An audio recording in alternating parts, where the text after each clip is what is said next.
Okay, we're 18 minutes past the hour. We're back with BuyBlackBrown Business Podcast. Ms. Judy, tell us a little bit about why you started your business and how you got into it, what some aspects of it. Yeah, that's a great question. So, as I said, my experience was that, when I was in high school going to college, I didn't have great information from my counselor, and just as Chris said. And I had the same situation. Yeah, exactly. It's amazing that we all have the same counselor, it seems like. But, the same counselor. College materials, like, oh, okay. But that's the issue. I mean, I was just very lucky, really. I mean, that I ended up in a great school, but, I didn't know what I had done to get there. But I did realize once I got there, wow, when I have kids, that was so long ago, I thought, I've got to make sure they understand what matters here and how you get here.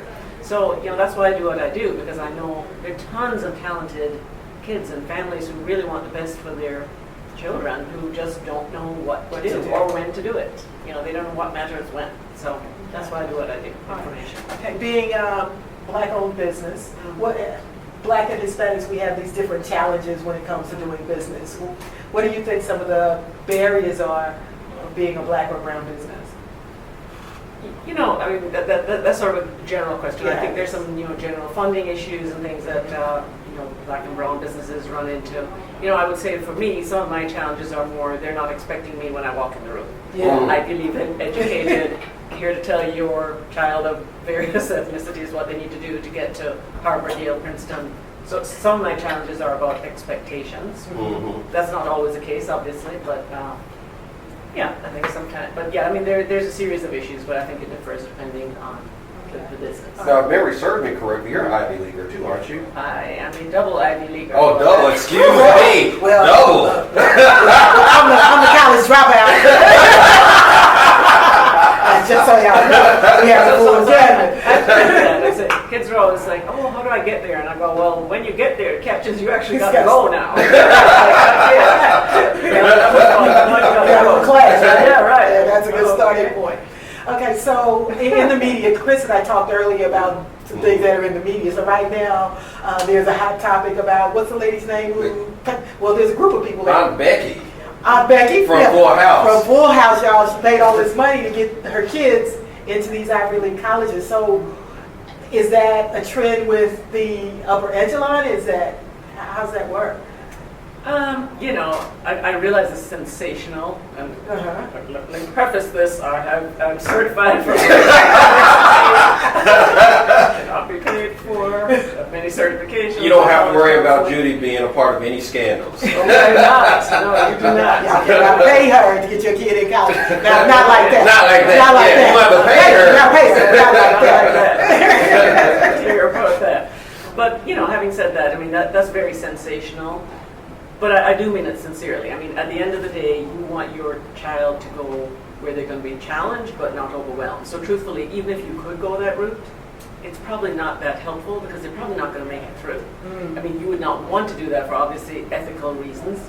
But is that the trend on the school side? No, absolutely not. I mean, these schools have a lot of money, quite frankly. So they see talent,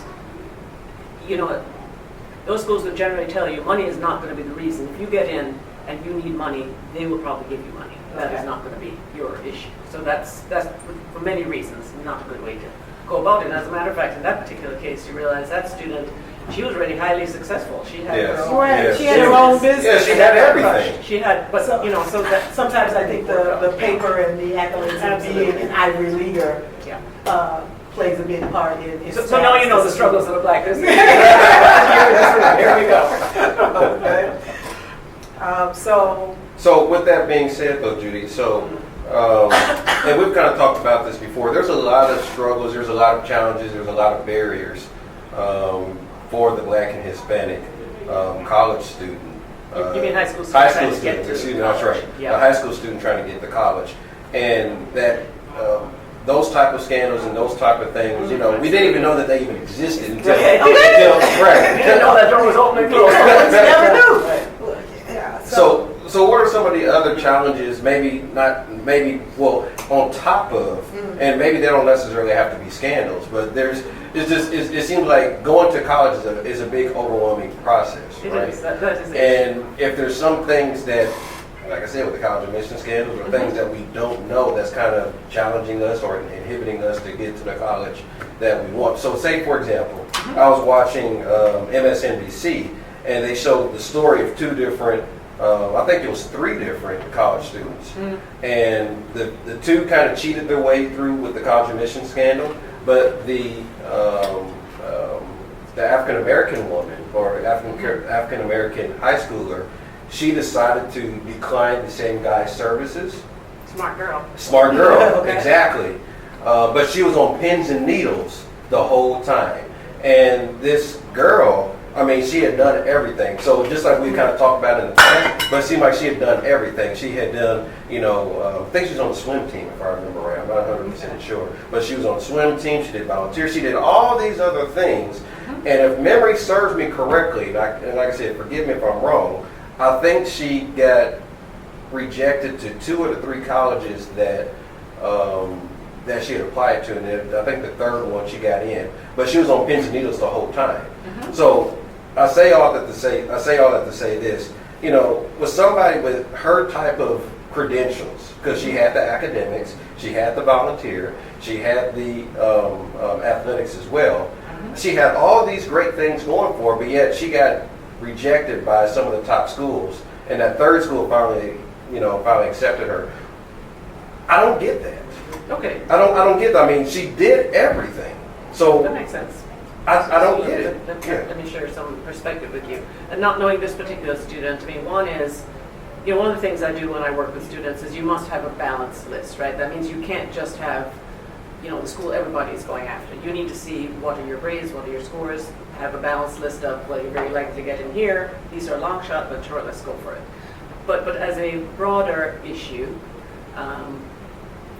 it's like me saying, wow, I left 10 minutes ago and I still in traffic. There's just a lot of people, right? So if you look at those top schools, the issue is literally 90% of them are highly qualified.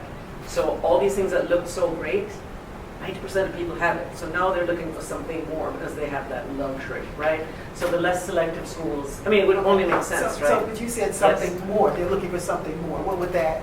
What puts it over the top? Is it the luck of the draw? Is it? No. So again, let me really put it in perspective. Okay. I'm being somewhat humorous here. So first of all, let me start with this. There's over 4,000 colleges in the U.S., right? So Wow. people can get to college, That's a lot. and something like 75% of them are not highly selective. This hype that you hear is about very small number of colleges. Most, except more than half of the students who apply, right? So you just have to know where to apply. What you're hearing, keep in mind, is about a very small subset of colleges, very small group, right? So having said that, it's like choice, right? So if you have a lot of money in your pocket, and I put 5 cars on the lot and one's kind of beat up, well, what's wrong with that? It drives.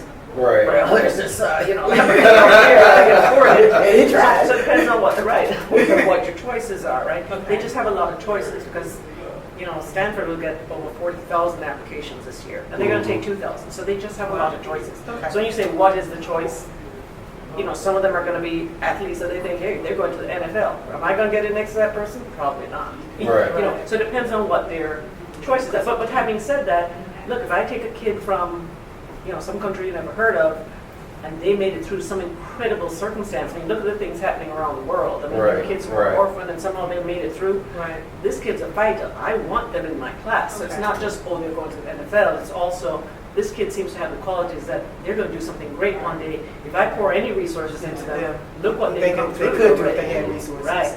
So it depends on what you're choosing from. Okay. That's what it is. So does the college have kind of a ratio of those type of students? What type of students? So a ratio of students that are highly academic, the ones that struggle, and that type of thing. So is there kind of a So I'm going to answer 50% of this, 20% Yeah. of that kind of thing? So I'm going to answer it differently. I mean, there's Okay. no the college, because as I said, the vast majority of colleges Okay. are letting in over half of the kids. So, when you ask those questions, I think it's more asking about the more selective colleges. Okay. And no matter what college it is, their first concern is for the student. They don't want the student to get there and struggle. Okay. So the first concern is going to be, can you make it through here? I mean, that really is the first concern. So they're not trying to take people who will struggle for the student's sake, right? They want people who are going to get there. Right. Okay. Right. All right. So but that's we're a good question. Good. So Judy, we appreciate you coming out. My pleasure. So tell the audience and our listeners and our viewers, where can they reach you? Oh, you can reach me at www.collegeexcellence.com. Is that showing on the screen somewhere? Yeah, so we're going to have that coming across probably at the top or the bottom.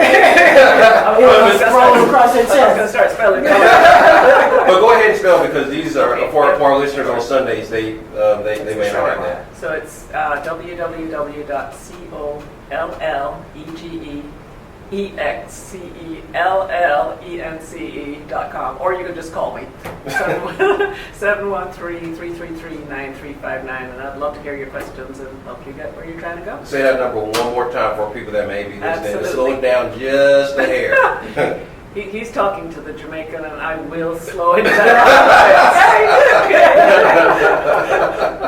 Okay, 713-333-9359.